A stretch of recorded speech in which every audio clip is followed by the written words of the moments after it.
Hi, it's Renee Stanley for Movie Review Relay, and we're talking about how to get away with murder. Okay. All right, so this was the winter finale. Yeah, I'm doing it now because I got a life and I've been busy. No.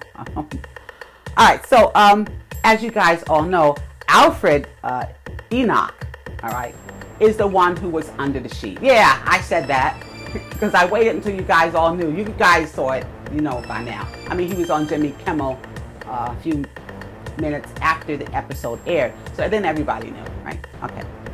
So it opens with Professor Keaton. Professor Keaton issues a challenge to her class to examine the Ted Bundy phenomenon, the serial killer. Whomever can figure out this Ted Bundy scenario, she'll give you an automatic A. Yeah, so everybody's challenged to examine the serial killer. They are. Okay. Frank, you guys know where we left off before. Frank was going to kill himself, remember? And Annalise was telling him to do it. But then Bonnie came in and she broke the whole thing up. Yeah, so Frank's still walking around, and that's where they start off to let us know, yeah, Frank was very distraught. So Professor Keaton tells Wes that Frank was gone. Frank is being pressured to rat on Annalise. He fires his attorney and negotiates his own deal with the DA. And we all know Wes isn't stable. He's had a hard life. You guys remember his mother was murdered and all these things. He had to pull the knife out and all this stuff like that. So there's always been something special between Annalise and this young man, Wes. All right, and then we flash back to Annalise. She's in the beautician's chair, which means that Mary J. Blige is back with that small part that she has. And it's so nice to see Mary. I said that before. It's good to see her working. Anybody working is good, right?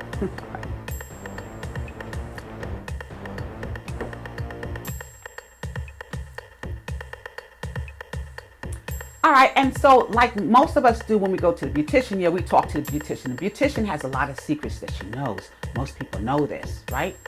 So they're talking and getting together and that kind of thing about the gossip and things.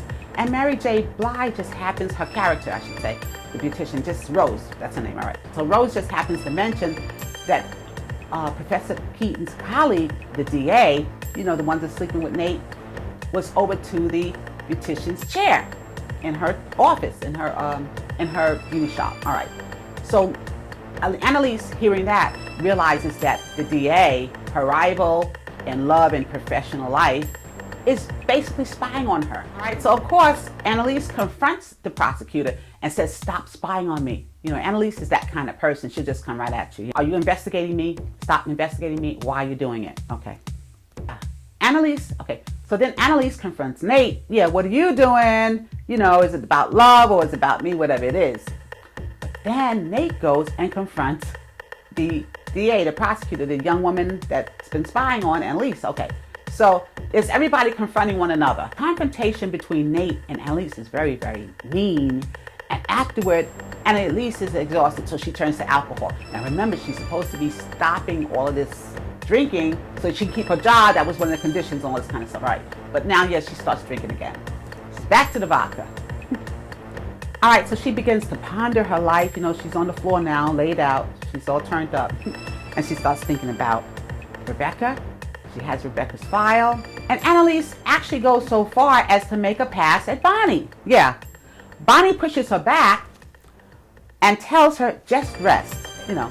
And then Bonnie heads over to see Frank, and then she asks Frank to sacrifice himself for the team, you know, for the Legal Eagles, for all the everybody else. Like, you know, since you done so much dirt, Frank, you go down and let us stand, you know. Don't let everybody go down with you. You sacrifice yourself. Yeah, you go ahead and go to jail or whatever you have to do, and just don't put us in it, you know, keep us all out of it. And then there's a sideshow with Michaela's drunk mother, or alcoholic mother, I should say. That's drunk is not polite. All right, so she wants to move in with Michaela, and they have a nasty confrontation in which they curse each other out because Michaela doesn't want the mother anywhere around. Yeah, stay away, you know. But the mother insists, "As much as I've done for you, you're ungrateful."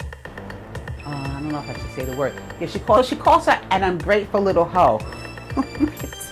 All right, and they never got along, so this is nothing new. Most of us who's followed this, you know, followed the show, we know that. Okay. All right, so Annalise has called Wes and all of these people to come to her house. You know, she's very important. I want to talk to you. She's always doing that, right? We see different people come in Annalise's house. Nate goes into Annalise's house. She's not there. He's calling, where Annalise? Annalise, where are you? Whatever it is, you know. And then Laura walks into Annalise's house looking for Annalise as well. Annalise, hello, whatever it is. And then, of course, the house explodes. We see the fire, and we see how the fire, we don't see how it starts, but we see the house explode into fire. You know, it's a wide shot. You know. And we go back to the scene where Annalise tells Oliver she needs his help, you know, when she passed him the phone and he cleans the phone, right? So that's just before she's arrested for these murders or this fire, arson is what they call it in her house. And I guess manslaughter, whatever they're going to call it, they're going to charge with. But we see that scene replayed again. And then we see Frank in the crowd of onlookers. So now we know it can't be Frank, right? That's their whole point of showing us Frank in the crowd looking at the fire to let us know that, okay, you can eliminate another person from this process of elimination. It's not Frank. Then Nate walks into the coroner's office or the medical examiner, whichever you want to call it. So now we know it's not Nate, right? Because he's walking in to look at the body. He says, I want to see the body. All right, so Nate is now shown the body, and they rip off the sheet, and we see it's Wes. And everybody is heartbroken. Yeah, you broke our hearts. How to get away with murder, people? As I said earlier in the show, and I've said it years ago when I first started watching, everybody kind of loves Wes. We always knew that he and Annalise had a special thing going. When I say special thing, she was always close to him. From the first day of the show, everybody remembers Wes, that Alfred in a character. We remember him being one of the first people that she called on when the show first started and she was teaching in her big classroom there. So yeah, we're not happy. And I'm sure they're going to keep showing Alfred throughout the next few years, maybe as flashbacks, because this is a flashback-oriented show. So you do see a lot of characters supposed to be dead or they were dead, and they still come on. We'll see them back and forth. But yeah, it's too bad, you know. All right. Remember, Laurel is pregnant. We don't know if it's Frank's baby or Wes's. I guess we'll find out. Now that he's dead, I guess it's going to be Wes's baby, but we'll see. Right.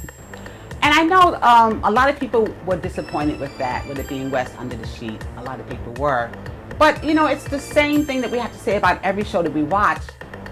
These writers have their right to do what they want with the characters, you know. The ratings, you know, have fluctuated. We know that. But that doesn't matter when you're an artist. Like most people know who do art in whatever form you do it, whether it be music, writing. You own these characters. They belong to you. So you can do what you want with them, and it'd be nice if you do get good ratings and they're popular, but sometimes you don't care, you know. You just have a particular vision for that character in that show, and this is the direction you want it to go, and you just hope everybody will get with it. All right, so all of the fans that love Wes, they're grieving the show, and they show Laurel and Meg grieving together. So we don't know what that means. They're bonded by this baby that's in Laurel. Maybe it is Wes's baby, and that's why Meg feels maybe, you know, she'll be close to Laurel now. You know, maybe all bets are off as far as her hating her for sleeping with Wes, because now there could be a baby, and maybe that's her only spiritual connection with, or emotional connection with Wes now that he's dead. All right, so the cliffhanger for the finale, yes, there is a cliffhanger, even though they showed us who was under the sheet. The cliffhanger is who killed Wes, because the coroner or the medical examiner told Detective Nate that yes, Wes was dead before the fire. So who killed him? Who did it? Okay. So until we meet again, you guys have a wonderful Thanksgiving. Or some of you have had Thanksgiving already by the time this airs, so that's fine. I hope you have a wonderful holiday. We got more holidays coming up. If not, just enjoy your family. Just enjoy your life, right? Have a wonderful Thanksgiving, a wonderful, safe and Thanksgiving. If you don't celebrate it, if you don't celebrate anything, just enjoy your life. You know what I always say. Okay, until we meet again, it's Renee Stanley for Movie Review Relay.